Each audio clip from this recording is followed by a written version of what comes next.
friends, this is Niraj sir. I have come on air to discuss with you regarding your December 23 exams first. By now, you're about to complete your portion.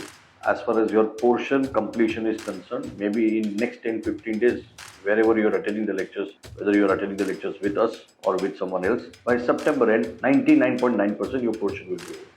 Your exams are postponed by 3-4 days. So your exams are actually going to start by 31st of December, which means October, November, December. You almost have a 3-month gap.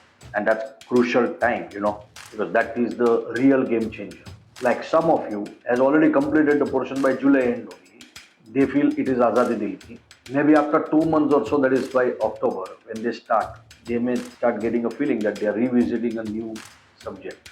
So first thing that I'm telling you, we are going to start comprehensive 5 prelims for students who are going to appear for December 23 CA Foundation exam in order to crack the exams. You know that although you are appearing probably for the first time for the CA Foundation 23 exam, it is last chance for you because the next attempt is going to be new syllabus. So what are you waiting for? Call us on these numbers, register yourself for the 5 prelims, unbeatable 5 prelims, so that when you go for the final exam, it will be just another day for you